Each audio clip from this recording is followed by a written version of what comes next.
Assalamualaikum warahmatullahi wabarakatuh. Perkenalkan, kami dari kelompok 6 akan mempresentasikan hasil kerja kelompok kami yang berjudul Tips Menghindari COVID-19. Adapun anggota kelompok kami, saya sendiri Amalia selaku moderator, adapun Nur Afriningsi sebagai pemateri dan Nurul Hamda Ramadhani sebagai pemateri. Nah, tak perlu berlama-lama, marilah kita mendengarkan materi dari Nur Afriningsi. Kepada Nur Afriningsi, saya persilahkan dengan hormat. Assalamualaikum warahmatullahi wabarakatuh. Baiklah, saya akan memaparkan materi yang kami bawakan mengenai tips menghindari COVID-19. Namun sebelum itu kita harus tahu terlebih dahulu tentang apa itu coronavirus. Coronavirus atau SARS-CoV-2 adalah salah satu jenis virus yang menyerang sistem pernafasan. Penyakit karena infeksi ini kita sebut sebagai COVID-19. SARS-CoV-2 ini bisa menyebabkan gangguan ringan pada sistem pernafasan, infeksi paru-paru yang berat hingga kematian. Infeksi dari SARS-CoV-2 ini disebut COVID-19 atau Coronavirus Disease 2019. Pertama kali ditemukan di Wuhan, Cina pada akhir Desember 2019. Virus ini menyebar sangat-sangat cepat hingga ke semua negara termasuk Indonesia hanya dalam waktu beberapa bulan saja. Baiklah, di sini kami memberikan 5 tips menghindari COVID-19.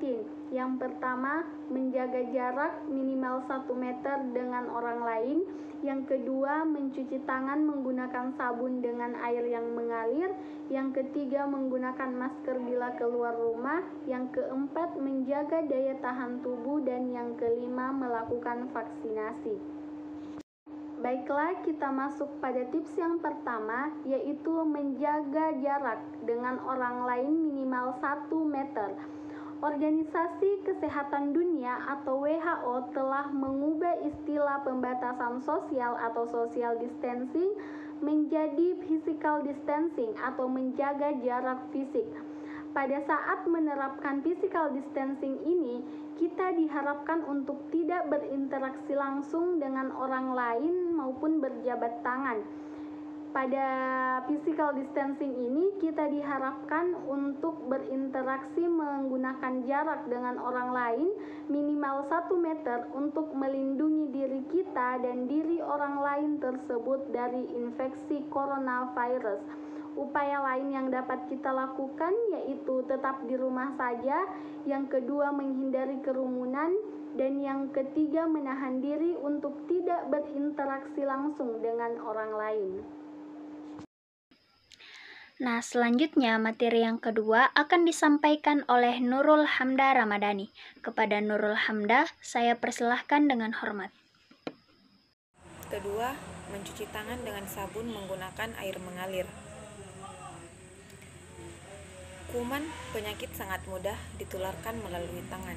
Sabun dapat membersihkan kotoran dan merontokkan kuman sehingga mencuci tangan adalah langkah terbaik untuk menghindari tertular penyakit. Kita juga bisa menggunakan hand sanitizer dengan kandungan alkohol minimal 60% atau lebih. Baik, di sini saya akan membahas solusi yang ketiga yaitu menggunakan masker. Menggunakan masker sangat efektif dalam pencegahan virus corona. Untuk saat ini, pemerintah sangat gencar untuk menghimbau pemakaian masker, karena masker merupakan alat pelindung diri. Sebagai alat pelindung diri, masker dirancang untuk memberikan perlindungan kepada pemakaiannya, dengan melindungi tubuh dan menutupi jalan masuknya virus melalui hidung dan mulut. Terima kasih. Baik, selanjutnya materi yang keempat atau solusi yang keempat akan disampaikan oleh Nurul Hamda Ramadhani. Kepada Nurul Hamda, saya persilahkan dengan hormat. Yang keempat, menjaga daya tahan tubuh. Pandemi virus corona menyebabkan banyak perubahan dalam kehidupan sehari-hari. Pada dasarnya, tubuh manusia memiliki sistem imun untuk melawan virus dan bakteri penyebab penyakit. Namun, ada hal-hal yang dapat melemahkan sistem imun atau daya tahan tubuh seseorang. Antara lain penuaan, kurang gizi, penyakit, bahkan obat-obatan tertentu. Oleh karena itu, fungsi sistem imun perlu senantiasa dijaga agar daya tahan tubuh kuat. Nah, yang terakhir yaitu solusi yang kelima akan disampaikan oleh Nur Afriningsi. Kepada saudari saya persilahkan dengan hormat. Dan tips yang kelima atau tips yang terakhir yaitu melakukan vaksinasi. Secara umum, vaksin bekerja dengan merangsang pembentukan kekebalan tubuh yang lebih spesifik terhadap bakteri atau virus yang menyebabkan penyakit tertentu. Sehingga apabila kita terpapar, kita tidak bisa langsung terinfeksi atau kita bisa terhindar dari penularan atau sakit berat karena virus tersebut. Vaksin dapat mendorong pembentukan kekebalan tubuh yang lebih spesifik terhadap penyakit COVID-19 yang disebabkan oleh SARS-CoV-2 sehingga kita tidak mudah terpapar oleh virus tersebut. Mungkin hanya itu tips yang bisa kami sampaikan. Assalamualaikum warahmatullahi wabarakatuh. Sebagai kesimpulan, marilah kita tetap menjaga diri kita dengan tetap berada di rumah dan mengikuti protokol kesehatan.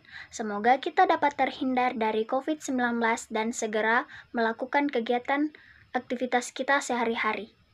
Hanya itu yang dapat kami sampaikan. Kami tutup dengan ucapan wassalamualaikum warahmatullahi wabarakatuh.